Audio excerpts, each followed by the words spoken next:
Patitanam pavanebhyo Vaishnavebhyo Namo Namaha. Om Namo Bhagavate Vasudevaya. Narayanam Namaskrityam Naram Chaiva Narottamam Devim Saraswatim Vyasam Tato Jayam Udirayet. Nashtaprayeshu Abhadreshu Nityaṁ bhāgavata-sevayā. Bhagavati Uttama-shloke Bhaktir Bhavati Neshtaki. Ārādhayo Bhagavan Vrajeshtanayas Tadhama Vrindavanam. Ramya Kachitupasana Vrajavadhu Vargena va kalpita. Śrīmad-Bhāgavatam pramanam prema pumartho mahan. Śrī Caitanya Mahāprabhu matamidam tatradhara napara. Nama Om Vishnu Padaya Krishna Pristhaya Bhutale Srimate Bhakti Vedanta Swamin Iti Namine. Namaste Saraswate Deve Gauravani Pracharini Nirvishesha Shunyavadi Paschata Deshatarini. Jai Shri Krishna Caitanya Prabhu Nityananda Shri Advaita Gadadhar Shrivasadi Gaura Bhakta Vrinda. Hare Krishna, Krishna Krishna, Hare Hare, Hare Rama, Rama Rama, Hare Hare. Hare Krishna, dear worshipable devotees, thank you so much for joining in this daily reading of Granth Śrīmad-Bhāgavatam. Baldev Prabhu, Arun Prabhu, Philip Prabhu, Vijay Mataji, thank you so much for your kind association. And also to those who hear online on YouTube or other ways at any point in the future, we offer our respectful obeisance to all those Vaishnavas and Vaishnavis as well.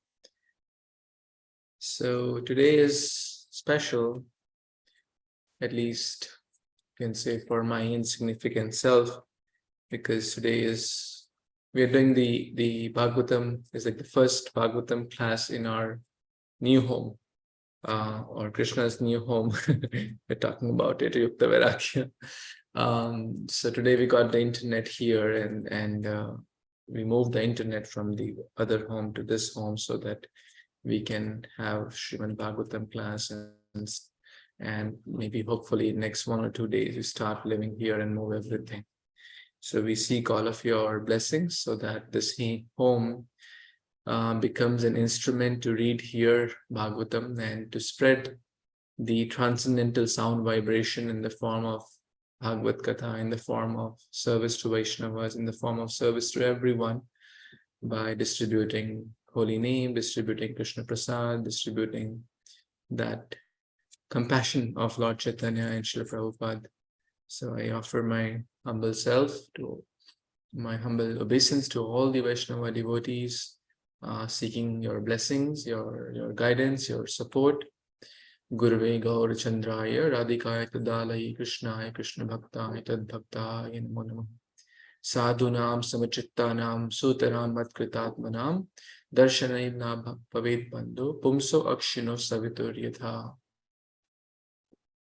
Hare Krishna. We are reading Canto 10 of Śrīmad-Bhāgavatam, chapter 22, entitled Krishna Stole the Garments of the Gopis, also known as Chir-Haran Leela, as I was hearing from His Holiness Radha Govind Maharaj, Chir-Haran Leela. And we have covered so far till yesterday that the Gopis surrendered everything. So we were talking about this word surrendered, and I mentioned I'll share a few stories. We discussed the 4 types of surrender. Anyone remembers the 4 types of surrender? Market Vairagya, monkey, renunciate, very nice. Anyone else?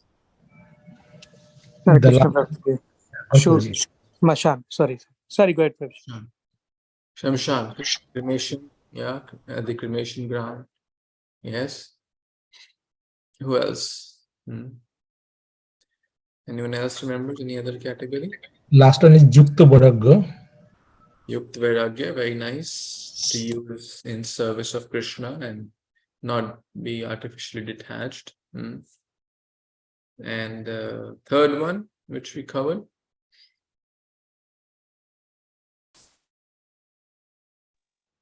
Yeah, this is the artificial renunciation, like holding your hand up for 10 years or something. I couldn't remember the Sanskrit words for each one of them, but I remembered the sort of English word. Yeah, that's called Falagu. Follow, The word Falagu comes from a river in the north part of India, in the state called Bihar. There's a river. It flows underneath the surface. So from the upper, from the naked eye, you will see, oh, it's all dry. But the river is flowing underneath. So if you dig like 2 feet, and I have seen that place, I was fortunate to go. And if you like drill like 2 feet down, the river is flowing. You'll get water like this by digging 2 feet.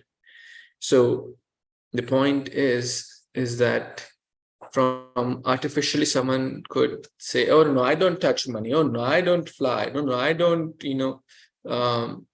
I don't have a laptop. No, I don't even have a phone. Right? I am very renounced.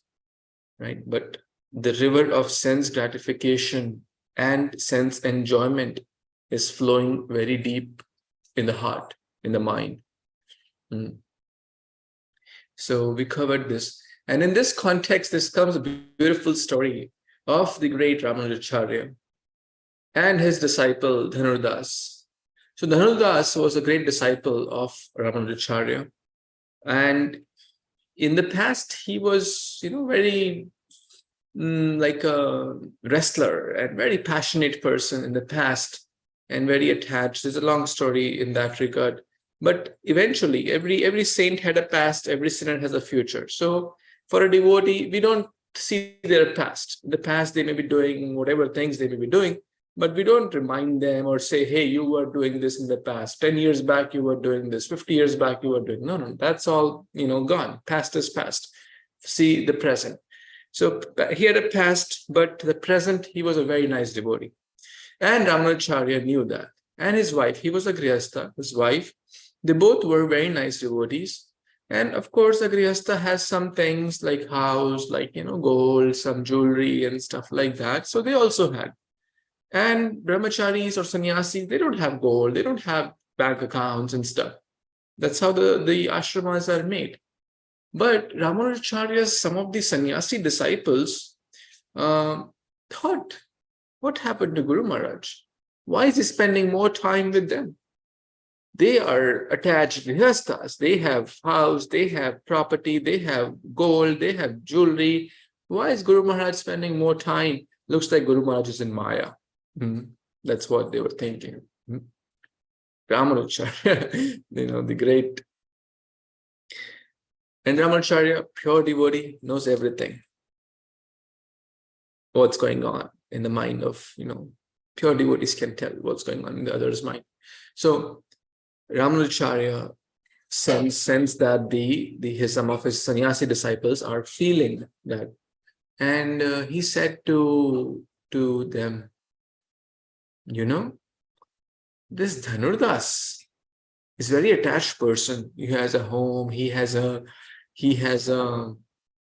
wife, he has gold and stuff. We should test. We should test him. And then we will get to know how attached he is. So maybe we'll make a plot, and in the night time, while his wife and they all are sleeping, you try to snatch or take away some of the jewelry, some of the gold jewelry from their house, or from whatever the ornaments the wife is wearing. You try to steal that in the night time.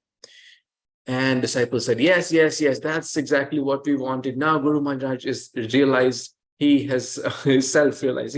He's understood what we really were trying to convey from a long time.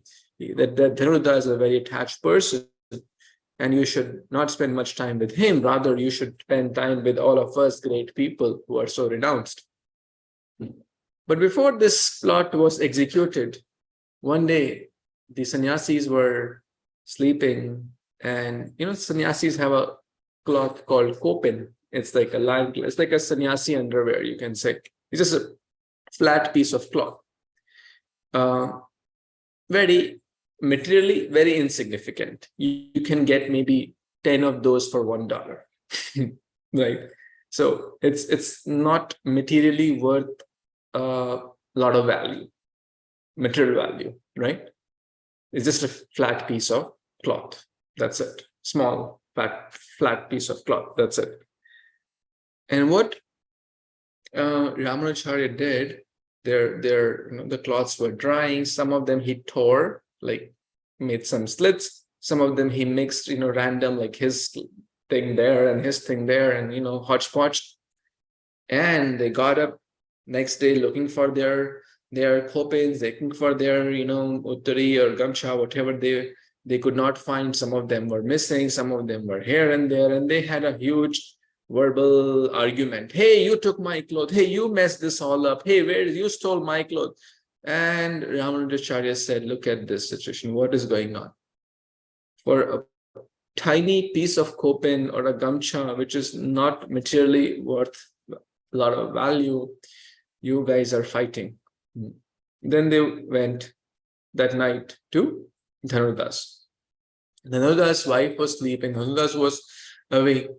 And these disciples came who were told, or the plot was made, to steal the jewelry, the gold jewelry, not artificial gold, real gold jewelry, which is worth a lot. And the wife was having some earrings and nose rings and all these chains and stuff. And maybe the arm bracelets on left and the right arm, and same with the anklets and stuff, some rings and stuff. So, ladies have these jewelry, which is absolutely fine. So Dhanudas was away, and then these people come. The wife was peacefully sleeping on left side, and the disciples came, and she sensed that they are here. So she was awake, but she reacted, or she pretended that she is sleeping. And they started to take off her jewelry. They started to take off her jewelry from the right side, right? So they took off the right side jewelry, like the bracelet and the anklet and stuff like that. And she was thinking in the mind, maybe Guru Maharaj really needs it for some service. Maybe there is some urgent need in the ashram. And I'm so blessed. I'm so fortunate that I'm getting this chance. The Guru Maharaj has sent his servant to for us, so that we can use this in Krishna's service and Guru's service. I'm so blessed and fortunate. And she gave everything what the disciples, but since she was lying on the left side, she wanted to give the left side also, left side jewelry. So she very gently turned so that they could take the left side jewelry also. That was her intention. But somehow the disciples felt, oh, no, looks like she's up. Looks like she's going to create a huge scene, and let's run. So they ran. But they were kind of at a distance watching her reaction. And then comes Dhanudas back home. And then this couple, Dhanudas and his wife, is having a conversation. And she narrated what happened and how the disciples came, took one half of the side of the body's jewelry. And as she was turning gently, the disciples felt that maybe I'm awake, and they couldn't, and they ran. Dhanudas said, Alas, we are so unfortunate. We could only serve half. Why didn't you turn gently? Why you hurried to? You should have turned very gently so that they don't. So sometimes the person may turn in the sleep also. They should have felt that you're just sleeping, and oh my God, we could not serve fully. And when the disciples and Ramanujacharya saw this, then heard this, that's real renunciation. That's real. They were really amazed. And Ramanujacharya showed that you were fighting for tiny kopin, and they are easily able to give up gold and silver jewelry. This is renunciation. Not feeling the proprietor, not feeling oneself as the doer. Bhagavad Gita, Krishna says many, many times, nirmama, nirahankara. That's the attitude we should have. Hare Krishna. Any thoughts before we move on to the next verse?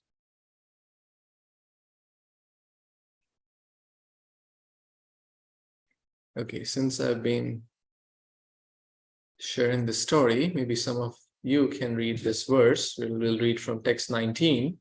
That's where we paused yesterday. Would someone like to read this verse? I can read, Prabhuji. Hare Krishna devotees, Dhamma Pranam, all glories to Srila Prabhupada. Text 19. Yuam vivastra yat apo dhrita brata vyagga hato tai tat tad udevo helanum badbhag jalim murdhanno upon uttayas ahamsha krita namo adho vasanam pragga itam. Translation and purport by the disciples of His Divine Grace A.C. Bhaktivedanta Prabhupada, Srila Prabhupada and his disciples Ki Jai. Lord Krishna says, you girls bathe naked while exhibiting your bhav, and that is certainly an offense against the demigods. To counteract your sin, you should offer obeisances while placing your joint palms above your heads. Then you should take back your lower garments. Purport. Krishna wanted to see the full side of the gopis, and thus he ordered them to offer obeisances with their palms joined above their heads. In other words, the gopis could no longer cover their bodies. We should not foolishly think that the Lord Krishna is an ordinary lusty boy enjoying the naked beauty of the gopis. Krishna is a supreme absolute truth, and he was acting to fulfill the loving desire of the young cowherd girls of Vrindavan. In this world, we would certainly become lusty in a situation like this, but to compare ourselves to God is a great offense, and because of this offense, we will not be able to understand Krishna's transcendental position, for we will wrongly take him to be materially conditioned like ourselves. To lose transcendental sight of Krishna is certainly a great disaster for one trying to relish the bliss of the absolute truth. So, Prabhuji, the previous verses you mentioned, that is the actually ultimate truth, that Krishna wants to uproot all the reservations of the devotees, and sometime for that he has to intervene. So that is what is going on. Back to Prabhuji. Hare Krishna.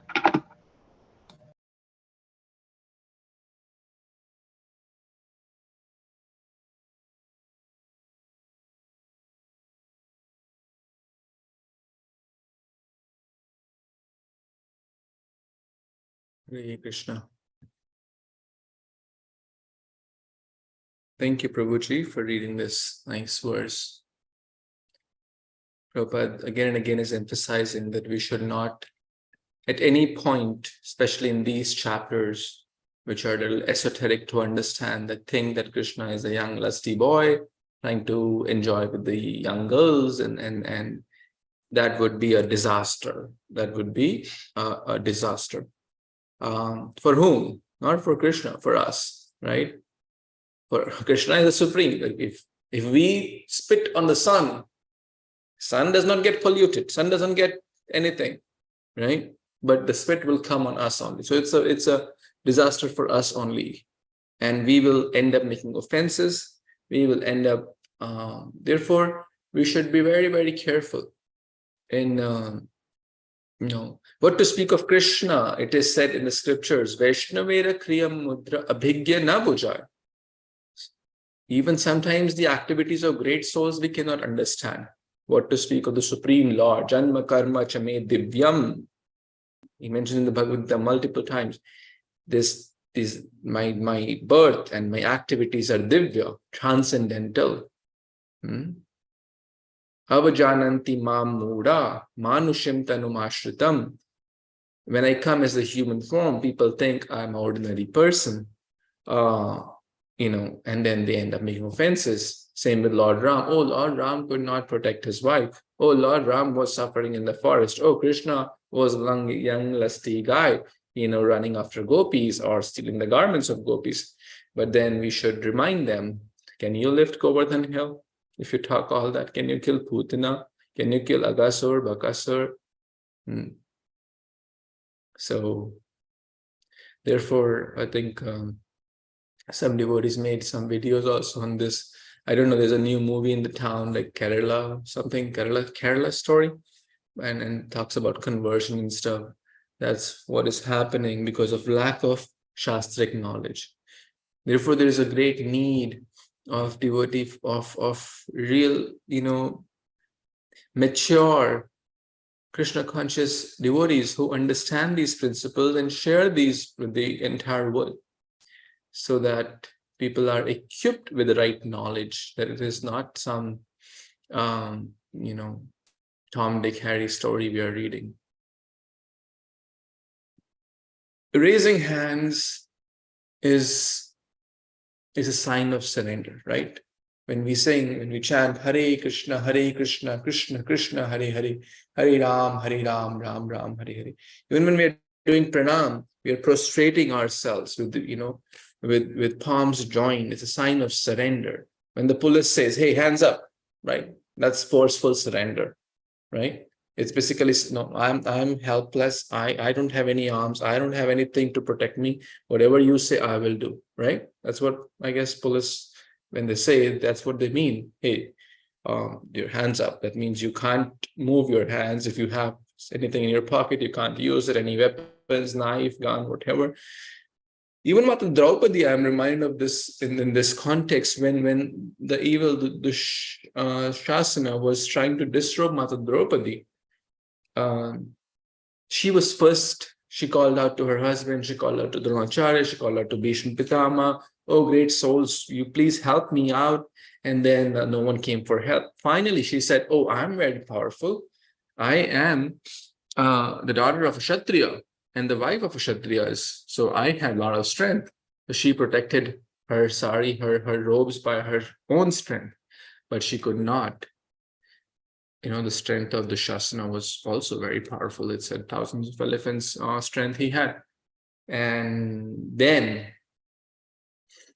she called out, hey, Govinda, hey, Gopal, I am yours, 100% surrender.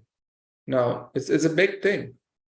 It's a big thing for a woman, especially all these great Pandavas could not help, Bhishma Pitama, but having that faith, avashya rakshibe Krishna iti vishwasam. Pratigya tava Govinda name bhakta pranashyati iti samsmritya pranam sandharyamiham. Pratigya tava Govinda. Oh Govinda, this is your pratigya. Pratigya tava Govinda. What is your pratigya? Name bhakta pranashyati. My devotee will never perish. You have made this vow in the Bhagavad Gita also. Yoga Shema Mahamyam. So many times Krishna says, my devotee will never perish. I take care of them personally. Pratigya tava Govinda name bhakta pranashyati. Iti samsmritya. Remembering this again and again. Pranam sandharyami. I am leading my life. So there's a beautiful verse we can remember that Krishna always protects his devotee.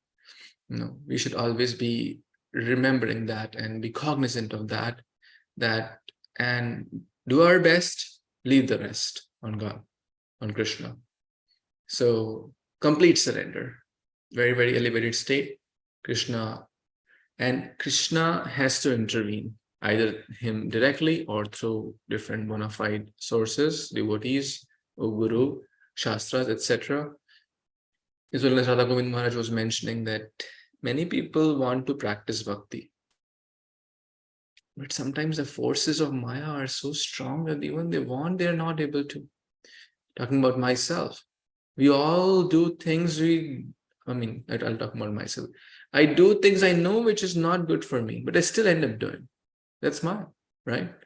I know it's waste of time. I know it's not helping me in my career, in my family, in my health, in my bhakti, in my any domain of life, right? If this is not helping in any domain of like family, it's not helping. Health, it's not helping. In my profession, it's not helping. In my bhakti, is not helping. That means it's a waste of time. Correct? It's a waste of time, and we should not do that. But still, sometimes, the nature, the forces of Maya are so strong that we end up doing that. And Maharaj was mentioning, there are many, even devotees, they want to get up for Mangala. They have a sincere desire to get up for Mangala. They have sincere desire to be with devotees. They have sincere desire to chant the holy name, but still somehow, something or the other, internally or externally, or a combination of those does not work out. Krishna has to step in. Guru has to step in. Vaishnavas have to step in to give that boost, to give that extra, strength, support to go to the next step. A healthy push is required by the Guru, by the senior Vaishnavas, by Shastras, by Prabhupada's Vani, by Prabhupada's scriptures, by Bhagavad Gita. It's required. It's required. It's not bad. And we should all have someone who gives us that healthy push, who inspires us to take the next step, who's able to give us constructive feedback. Because if everyone is saying, Hari Bol, you are great, you are this, you are that, then who will help us to get to the next step, right? Because bhakti is a continuous journey. Bhakti, we need to keep growing, keep learning, keep improving. I am work in progress, continuous improvement. So it's required for complete surrender, because our goal is 100% surrender, right? That's our goal, 100% pure love, 100% surrender. Right now, we all know what percentage we have surrender. Maybe it's 1%, maybe 0.1%, maybe 10%, maybe 50%. We all know where we are, right? At least to some extent, we have a good idea. So, raising the hands, we talk about sign of surrender. It's a beautiful bhajan. Also by I'll share this. It's a very small bhajan, so we'll go ahead and read this. Bhaj Gaurango Kaha Gaurango Laha Gaurangira Namare Ji Jana Gauranga Bhaje Se Amara Pranare. Nityaṁ Prabhu is actually singing this bhajan. Gauranga Buliya Dubahu Tuliya Nachiya Nachiya Bedaore. Dubahu, 2 arms. Raise up your 2 arms. Nachiya, dance. Therefore, when we dance in the kirtan, raise the arms. Gauranga Bhajila, Gauranga Japila, O Dukhera Basanare. Bhaj Gaurango, Kaha Gaurango, Laha Gaurangira Namare, Ji Jana Gauranga Bhaji, Se Amara Pranare. Can someone read the translation of this bhajan? It's in Bengali. The translation is in English. Anyone feeling inspired? Hare Kṛṣṇa, Prabhu Chaitanya.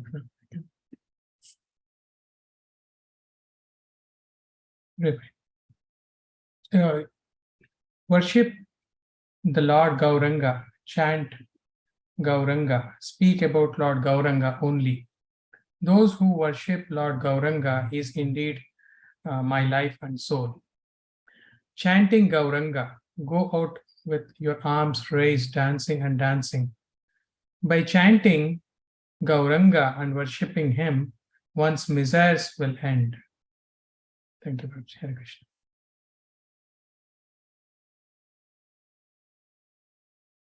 Hare Krishna.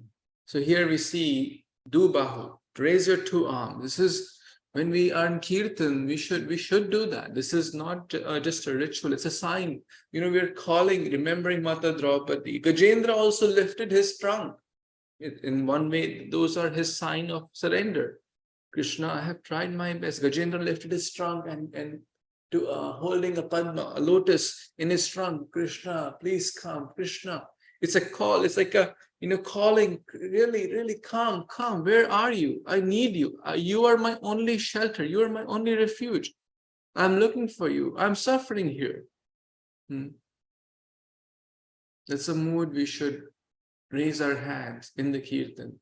Prabhupada, so many videos are there, Prabhupada, raising arms at the age of 70 plus years, raising arms high in the sky. We should not consider this as, what if people see, this is for new people. No, this is for everyone. We should chant and dance enthusiastically. This is Lord Balaram, Nityaṁ Prabhu saying this, that we should sing enthusiastically, chant enthusiastically, raise our arms high in the sky, and feeling that mood, and we can also feel the mood where Krishna is telling here to the gopis, complete surrender. Complete surrender. Krishna's intention is not to look at gopis' bodies. Krishna's intention is to help them complete surrender. Very, very important point. Krishna said here, you young, all of you, took bath in the water naked. This is not correct. We should not take bath naked in the water. That is the Vedic, way of, as per the scriptures, especially in a holy river like Ganga, Yamuna. No, because it is Jaladevta. We should respect, and that's what the Varuna Devta, Jal Devta, they it's disrespectful to them. And especially in a holy river, like it is an offense actually to enter in the holy river naked. Or some people use some chemical soaps and stuff at the holy river. I was in Haridwar, and some people came with a bottle of alcohol there, and there was a pujari, or he was very mad. I mean, in the right way, he was mad. Look, what are you guys doing? And it's not a place like a pool to enjoy. It's a sacred, Ganga Devi. Some people put soap all over his body and entered into the water, and then he also was taken out. At the time of doing arti, one should not bathe. So there are certain rules and regulations for everything in life, and it also applies to bathing. So, but the Gopanganas may say, Gopakumaris may say, well, if 2-year-old, 3-year-old, 4-year-old, they even can eat naked, they even can, walk naked, no one really makes a big deal of that, right? 2, 3-year-old, 4, 5-year-old, even like the Kumaras, 5-year-old, they are wandering everywhere, doesn't matter. And it is true. And Krishna says, yeah, it is true, but you are doing vrata. Not at the time of vrata, right? At vrata time, you are supposed to not be, you're supposed to be wearing clothes. Even if I agree with that logic, but not that does not apply at the time of doing vrata. Therefore, you have done an offense to the demigods. And to counteract, then you have to do this. So again, gopis, were not doing any vrata for any demigod. Their main intention was to serve Krishna. And they were completely surrendered to Krishna. Bhavato yadi me dasyam. If you are my servant, then you must act. Right? We have discussed that verse. So that was the whole mood. Krishna wanted complete surrender. Any other comments before we move on to the next verse? Hare So Kṛṣṇa Prabhuji. Yes. I am just completely awestruck by this. In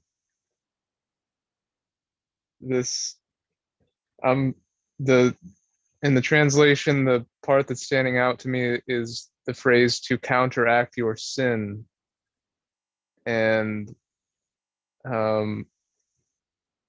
of course, this is just the symbolism here is just making my head spin. I'm sorry, I'm going to try to put this into words. And of course, I was raised Christian for a number of years, and in Genesis, in the Holy Bible, the original sin is Eve eating the apple after the serpent, which is Satan, whispered into her ear to eat the apple from the tree of knowledge. This is the original sin, but the evidence of the original sin that God sees, he doesn't see that part. God sees Eve and Adam covering their pubic areas with fig leaves.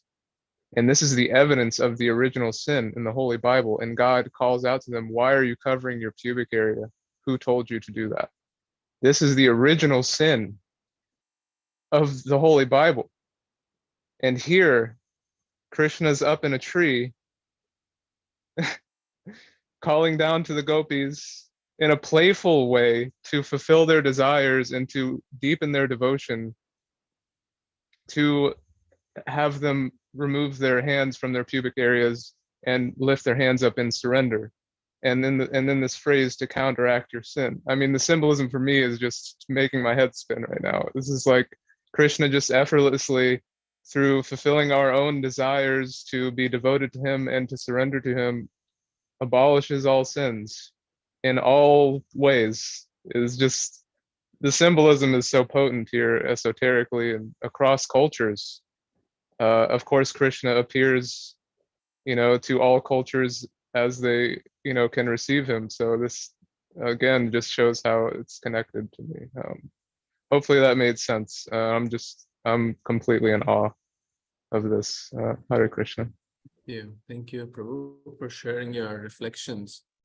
And that is absolutely true. The essence of all religion is same. Just the details, right? The details are complete in the Sanatana Dharma. The example given is like the pocket dictionary. This question comes multiple times. We say God is one. We say the essence of all religion is one. Yes, absolutely correct. Then why are there so many religions? And people may ask you this question. So very, very important, and like one of the FAQs in Iskcon. Why there are so many religions if God is one? It's like a pocket dictionary, has maybe, 5,000 words. And then there is a master Oxford dictionary, which is like an encyclopedia, like multi-volume. Now, the words which are simpler and not too intricate, you'll find in the pocket dictionary their brief meaning and usage, etc. But in the encyclopedia, you'll find a lot more details about that word. Plus, you'll find another 500,000 words which are not there in the pocket dictionary. So it's more comprehensive. So Sanatana Dharma, the Vedic culture, is like the more like full encyclopedia. And at different time, place, circumstances, that knowledge is given by either God himself or his representatives like Jesus, Prophet Muhammad, etc. Keeping the time, place, and circumstances in mind. And that's how. But yeah, the essential principles are same. Haribol. Thank you for sharing that. We will move on to the next verse, which is text 20. Would someone like to read it? Read this one.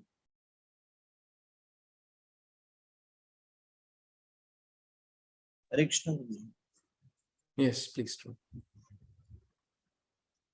Hare Kṛṣṇa. Dandavat pranam to all Vaishnavas and devotees. All glories to Śrī Prabhupada. Text 10. Iti achyuten abhihitam rajub abla matva vivastra आप्लवन वज्र श्रुतिम तत्पूर्ति कामा तत् ashen कर्मणाम साक्षात कृतम नेमु अवध्यमृत यतः.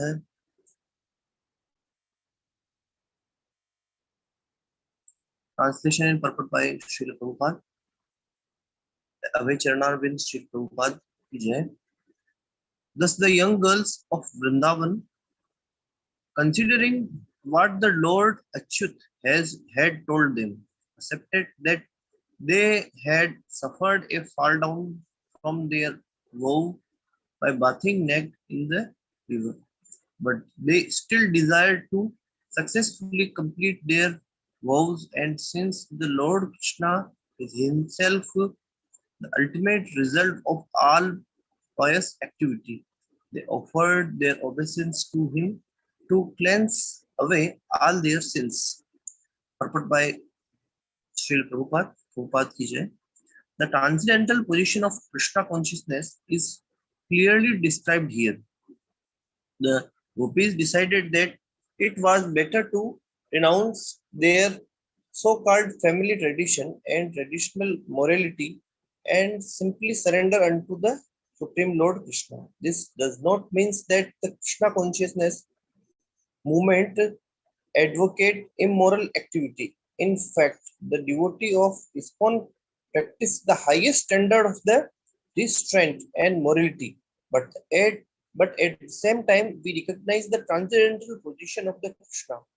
Lord Krishna is the God, therefore, has no material desire to enjoy young girl in the sexual affair.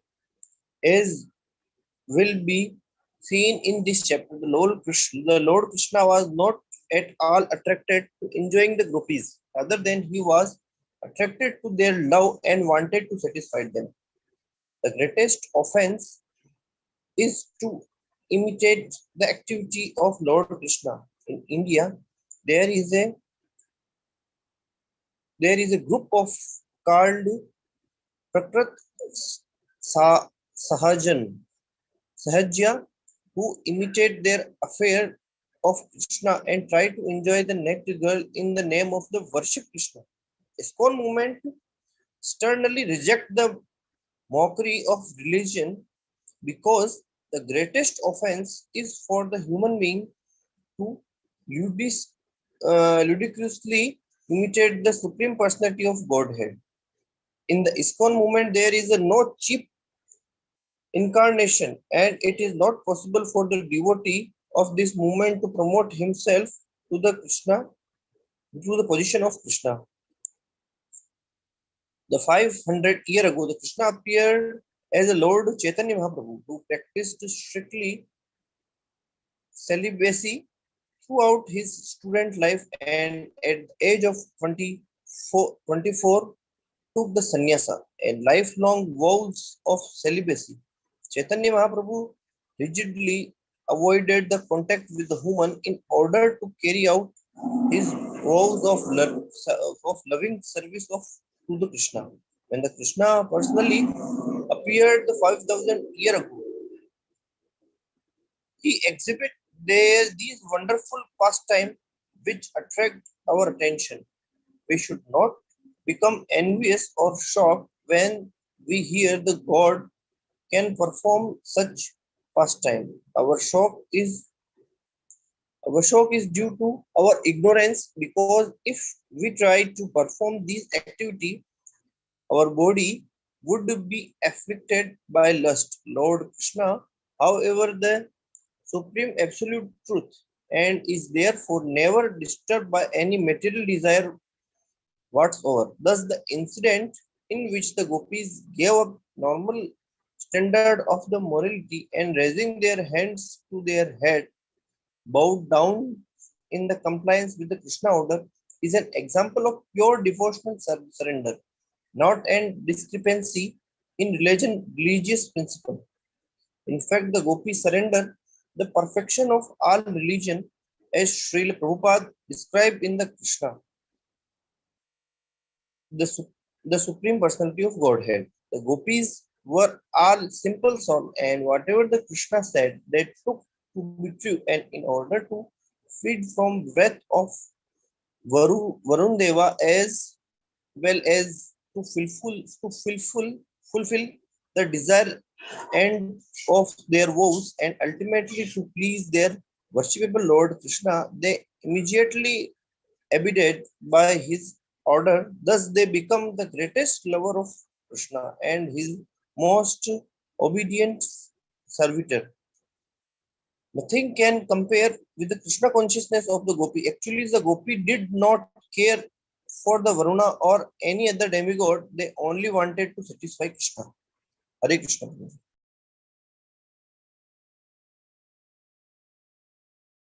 Very bold, interesting purport, right? Very quite detailed, and thank you, Prabhu. You have any additional comments here to add?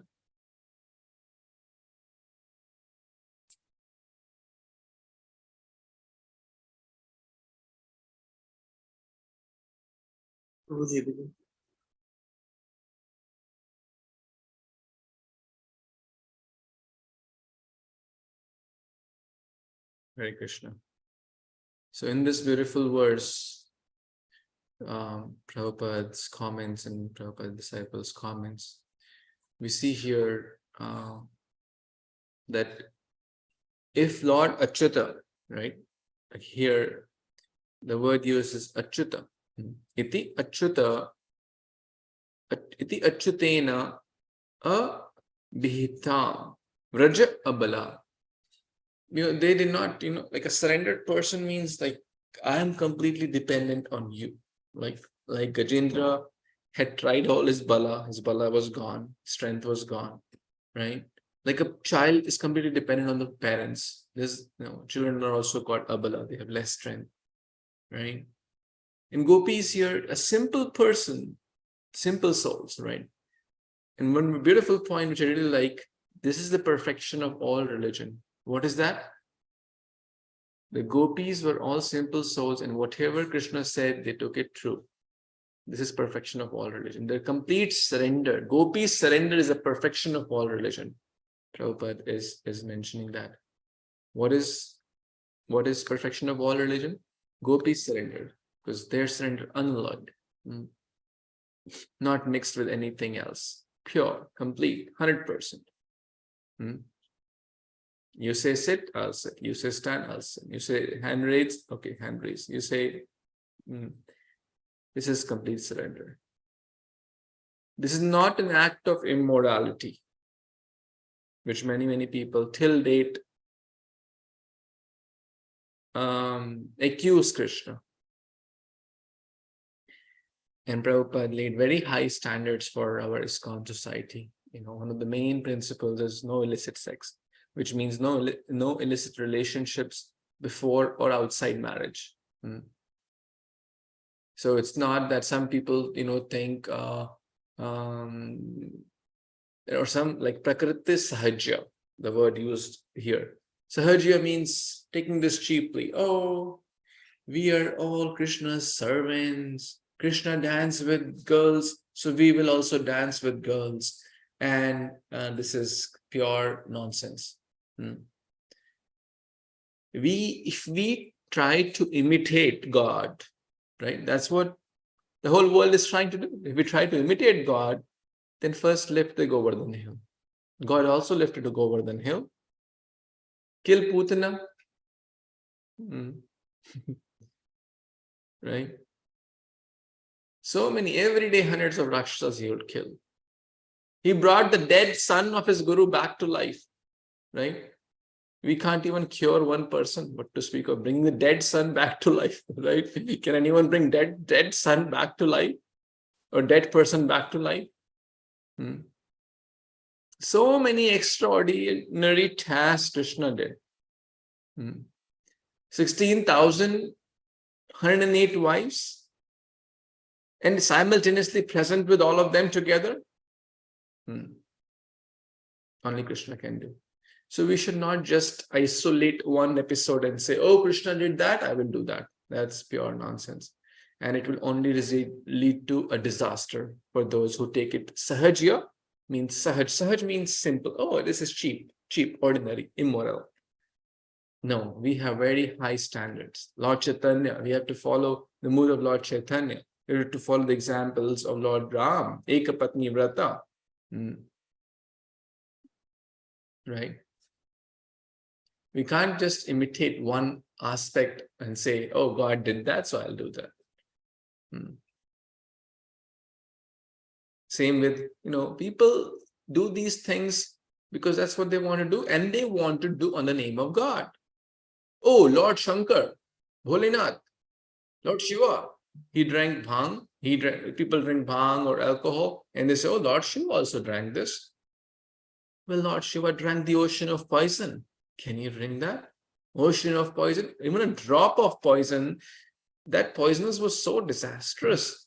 Like a few drops fell down, and that led to scorpions and poisonous snakes. So we cannot imitate. We cannot imitate like this blindly. And neither we should. And nor we should consider this as any immoral, because this is transcendental. If an ordinary person does this, absolutely immoral. Therefore, Lord Chaitanya, although he was God, although he is God, but even to set a very high standard, he followed celibacy, practically, most of his life. Because to set a high standard, he would not easily meet with the kings. He would not, stay away from, women, etc. To set a high standard. And one more important point here. Yes, the Varun Devta would be upset, but if Krishna is happy, Yasmin Tushte Jagat Tushte. Right? It reminds me of a beautiful verse. We'll read the verse in the translation. Yatha tarur mula nishchanena tripyanti tatskanda bhajopashakha pranopahara chayathendriyanam tatheva sarva hanamachyuteja. So beautiful. The word achyuta is coming here also. I didn't know that. I just reminded the first line. Let's read. Can someone who has not yet read the translation of this one?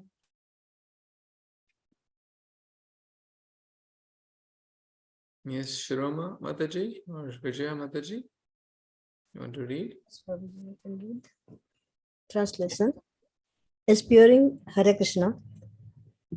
Translation. Spewing water on the roots of the tree, energizing the trunk, branches, twigs, and everything else, and as supplying food to the stomach, enlivens the sense and limbs of the body. Simply worshipping the Supreme Personality of Godhead through devotional service automatically satisfies the demigods who are parts of the Supreme Personality. Isn't this beautiful? And links very well to this verse which we are reading.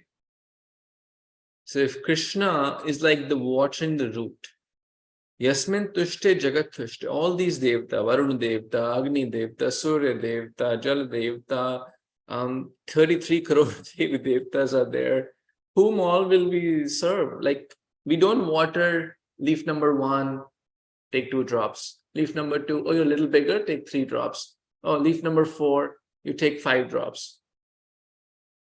Crazy, right? How does that idea sound? It sounds crazy. Impossible, impractical. We don't even know if we have 33 crore days, what to speak of knowing their names. We don't even know 33 names, right? Impossible, impractical. What is the best idea? Water the root. Tarur mula. Yatha tarora mula nishchanena. By watering the root, taro means root, mula means Taro means tree, mula means the root. When we water the root, all the shakha, bhujopashakha, all the bhuja, what are the branch? Bhuja means arms, right? Technically, or bhujai, right? For the tree, the branches or the bhuja is the branches, right? The different parts. Trees, branches, twigs, leaves, etc., etc. So all the branches and the sub-branches, the twigs, upashakha, bhuja, upashakha, prana, Upahrat. They all are naturally nurtured by watering. Similarly, Sarva, all the demigods are worshipped when we water Achyuteja, when we water Lord Achyuta. That means when we serve Krishna, naturally they all are happy and pleased. And I'm not saying because, we're nothing.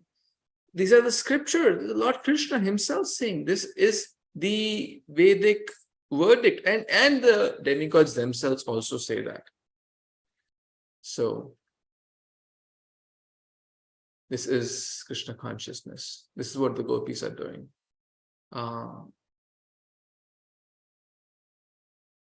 Hare Krishna. Any more thoughts, comments, additions here?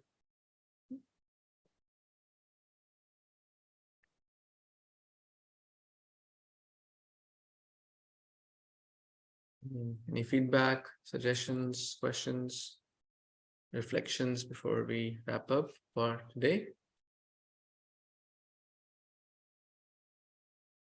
Hare Krishna, Prabhuji. Just very quickly, I think maybe for those who are unfortunate enough that they read something like this and all they can see is their own lust, then all they're simply doing is projecting the tamasic lust within, covering their own consciousness onto the story.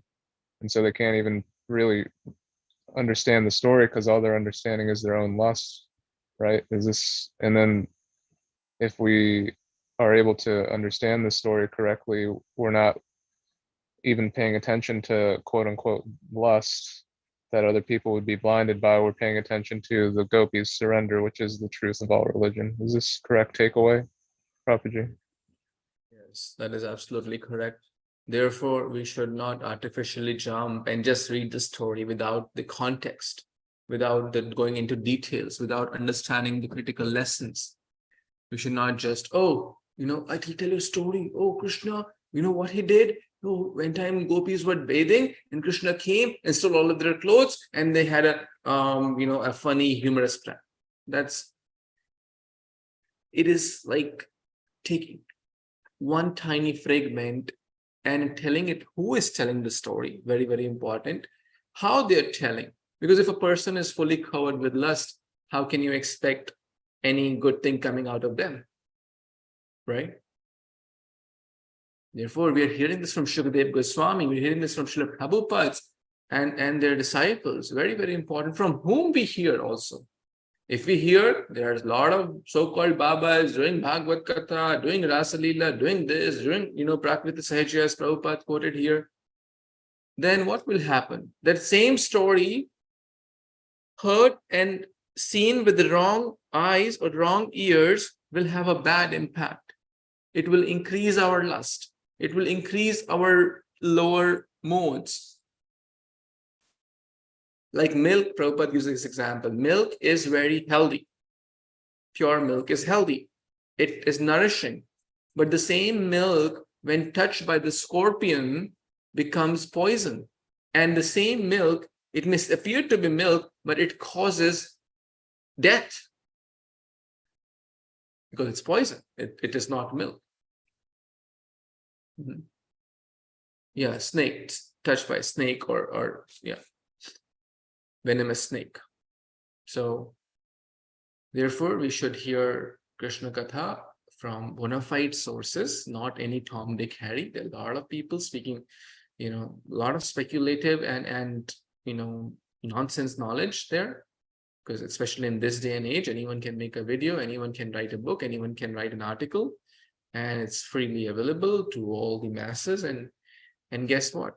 Majority of the people do not want pure thing. Correct? Majority want cheap, quick fix things. They want a guru who tells, oh, do anything you want. Whatever you want to eat, eat. Whatever kind of lifestyle you want to live, live. Just give me some money and rest all is okay. That person will have a lot of followers. If someone says, no, you have to live a life of regulation, there are some modes, you have to, not eat certain things and not talk certain things and not hear certain things, and regulate your life, regulate your eating, regulate your sleeping, regulate your habits, that person, pure, sharing pure knowledge, will naturally have less people. Prabhupada gives the example. Potatoes, everyone can buy. Diamonds, only few people buy. Bhakti is diamond. Pure bhakti is like a diamond. Not everyone will have the currency or inclination to get it. People want cheap things, fake gurus. Therefore, there is a lot of demand and supply. There is a lot of demand, and then supply naturally comes. And that story I'll tell tomorrow or next day. Fake guru, fake disciple. Hare Kṛṣṇa, Prabhuji. You brought up the snake and the venom and the milk, and I'm going to try to draw this parallel very clearly this time, I think, and this is my other takeaway. In the purport, it says, in fact, the gopis' surrender is the perfection of all religion. And the key word there is surrender. And the symbolism of them lifting their hands from their pubic area over their heads is the surrender. And this is the counteraction of all their sins. And the one thing that in the Holy Bible, the one thing that God asked Eve not to do is to go over by the tree of knowledge. And what did she do? She went in open defiance of God. This is the opposite of surrender. And she let a snake whisper into her ear.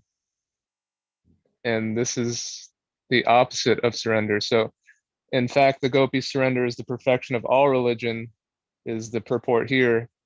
And the symbolism of them then covering their pubic area with a fig leaf is the opposite of surrender. It's defiance, which was the whisperings of a snake into their ear. And this is just amazing to me. Totally amazing. I'm in awe still of this. This is amazing. Hare Kṛṣṇa.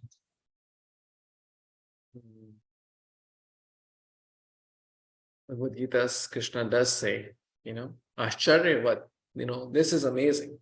This is amazing. The soul is amazing. Soul's interaction is amazing. Krishna is amazing. Krishna consciousness is amazing. So Krishna does say, yes, it is absolutely amazing. Those who practice this are amazing. So you're also amazing, because it is amazing to be Krishna conscious in this world where everything is going against the flow.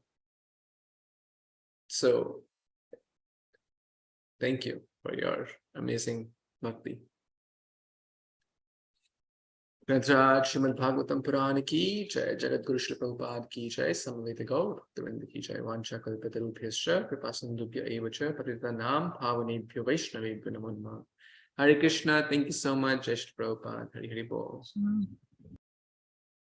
Hare Kṛṣṇa.